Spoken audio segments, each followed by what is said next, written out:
Good afternoon. I'm Neil Parker, standing for the Regional Council.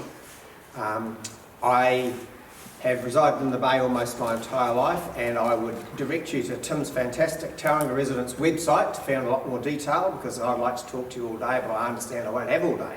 So I can only skip over things lightly. I have, if you turn back the clock 50 years, you would have found me right here at Te Puna School.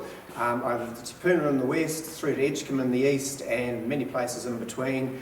And in all of those places, it's been through farming, through family initially, and then on my own account. These days, I reside in Oropi on recreational farming, I call it, with a sort of a largish lifestyle setup up there. My view is probably a little bit different to some, in that I don't believe that government, local or central, is the solution to many of your problems. My belief is that we need to steer the responsibility back to the individuals much more, because people are much more careful with their own money. It's that simple. You make better decisions when it's your consequences and your money. As soon as you pass that to somebody else, you get inefficiencies. It's human nature. It's just how it works.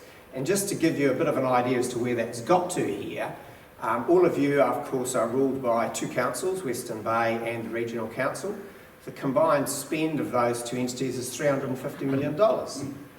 And the combined headcount of those two institutions is more than 1,000 people. And the personnel costs are in the order of 100 million. This is an awful lot of money for not a lot of people. I just don't believe that the bureaucracy is the way to deliver results, and so we want to devolve much more responsibility back to the individuals and leave the least amount in the hands of government as possible, because I just believe that's a way to get better outcomes. Because we all hear all the time people complaining about the standard of services from government and council and their cost and the rampant escalation of both of those things. So that's really where I'm coming from. I'm a mind my own business kind of a guy, and generally, and I believe that a lot of people are, and they want to be left to get on with their own business, and providing they're not hurting anybody, then we should be letting them do it. So that's sort of really where I'm coming from. Our public transport budget, as John touched on, $50 million. I believe that's extremely ineffective.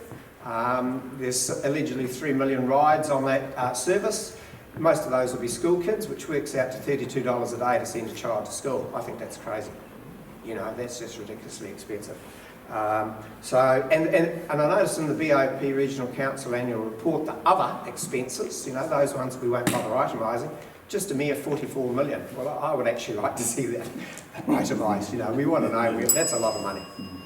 So that's sort of where I'm coming from. I will be focusing on trying to maximise the value you receive for your ratepayer dollar, and it will be by focusing us back on core essentials, getting rid of all extraneous activities, shall we say, that councils have tended to branch out into, which I really believe aren't their domain. A lot of things should be left to central government. Local government is subordinate to central government, whether they like it or not. And I think councils need to remember that, stay in their lane and do the things that the ratepayers actually mandated them to do. Thank you.